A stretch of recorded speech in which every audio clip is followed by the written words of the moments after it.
Dear Patriots, before the news starts, please subscribe to our patriotic channel by clicking the subscribe button. Give us a thumbs up to this video. Don't forget to leave your opinion below in the comments section. Share the news on Facebook and Twitter so your friends see it. Thank you. CNN admits that them and most Democratic leaders are beholden to Weinstein. Ever since the start of the 2016 election, it has been incredibly obvious how bought off Hillary Clinton and the rest of the Democrats really are. CNN senior White House correspondent Jeff Zeleny pretty much admits this, and that one of the main buyers is Hollywood sexual predator Harvey Weinstein. Largely, it was an open secret, though, in all these circles, his behavior. And the reality is, California is the biggest and most flush ATM for Democratic politics in this country. He stood at the center of that, said Zeleny. Nancy Pelosi, add her name to this list as well. She put out a very short statement on this. But the reality is, most of the leaders of the Democratic Party are beholden to him, have been beholden to him, and she still is the leader of the House Democrats here, said Zeleny. Why not get out and give an interview, give a press conference? I mean, they have personal relationships with Harvey Weinstein. This is hypocrisy this week, no doubt. Because this was not a secret, said Zeleny. How many people do you think knew about Weinstein the whole time, and how many Democrats in Congress will Weinstein still be able to buy off?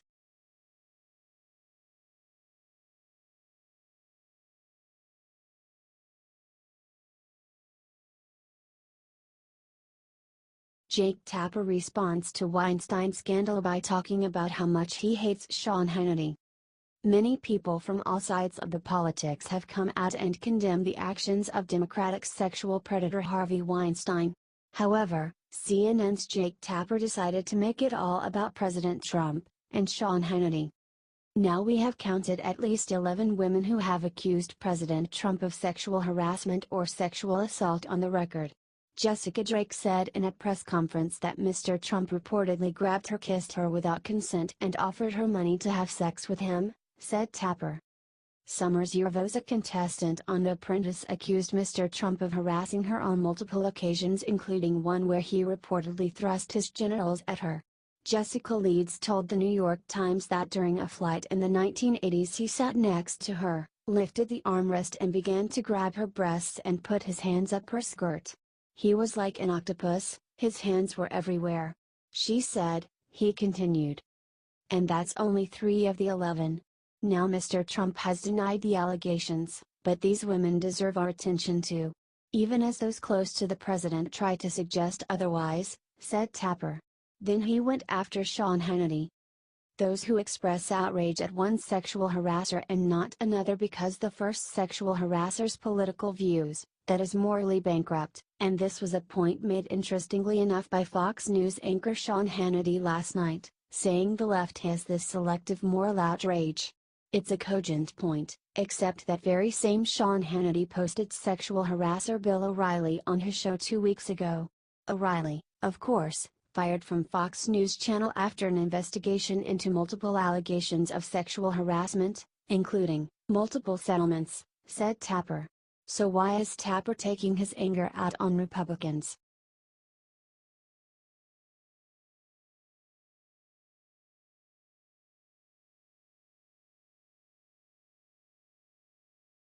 Joy Reid claims that Tucker Carlson is just as bad as a rapist because he works at Fox News. MSNBC's Joy Reid attacked Tucker Carlson for daring to insult Democratic sexual predator Harvey Weinstein. Weinstein is not just being accused of sexual assault, but now there are rape allegations against him. The 2 biggest hypocrites on this, I have to say, are Sean Hannity and Tucker Carlson. They had lots to say about Harvey Weinstein. And you know what? What they said about Harvey Weinstein is true. But, I mean, they're sitting in the seats of Bill O'Reilly, sitting in his chair, said Reid. Apparently if someone is accused of sexual assault you need to throw out their chair. However, there is a huge difference between Weinstein and Bill O'Reilly. Weinstein has admitted guilt, he has said that he needs to change. The charges against Weinstein are far more severe and numerous. The allegations against O'Reilly were flimsy and totally unproven. She then read a tweet from Carlson. "It is time for justice for Harvey Weinstein. He is a serial predator," said the tweet. "He's sitting in Bill O'Reilly's chair. At Roger Ailes' network," she said again. As if that has meaning. For whatever reason, Reid wants to silence conservatives who she should be siding with. We should all be able to come together and condemn the actions of Harvey Weinstein. No matter what chair you sit in.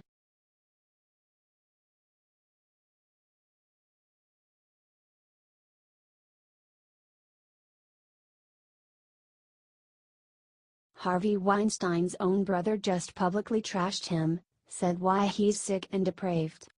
Accused sexual assaulter and rapist Harvey Weinstein, who was one of Democrat Hillary Clinton's biggest fundraisers during her failed 2016 election campaign, has vigorously denied the accusations brought against him, through his legal team.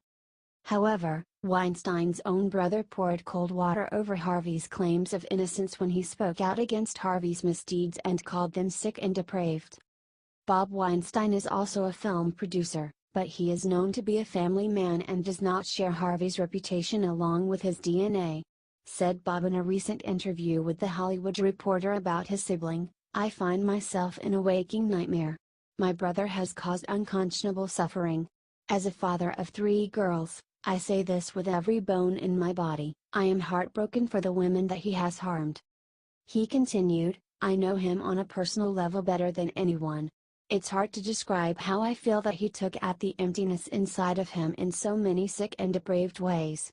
It's a sickness but not a sickness that is excusable. It's a sickness that's inexcusable." Bob added, "I don't feel an ounce of remorse coming from him, and that kills me, too. When I heard his written, lame excuse. Not an excuse." When Bob was asked if he would help with criminal investigations against Harvey, he replied, "100%, if it came to that. If I had anything to offer, I would. 100%. I'm mortified and disgusted by my brother's actions. And I am sick for the victims. And I feel for them. I feel for them. Are you glad Harvey's brother had the decency to speak out against him for what he did?"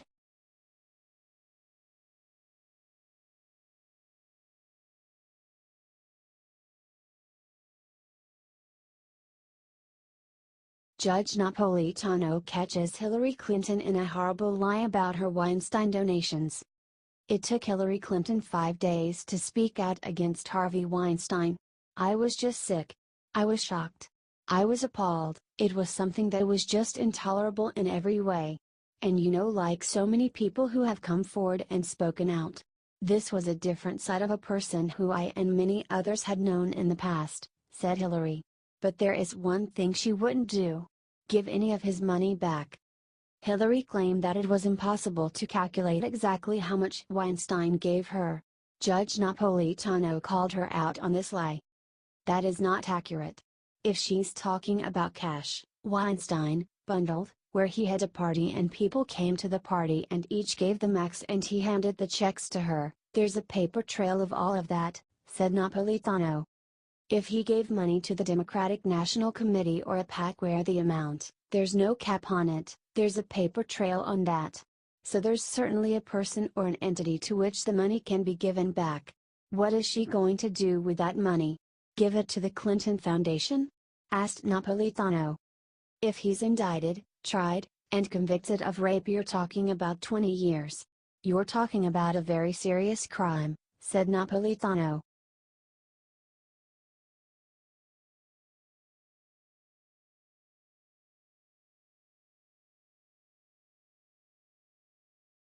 Joe Scarborough compares President Trump to Stalin and Chairman Mao for calling out fake news.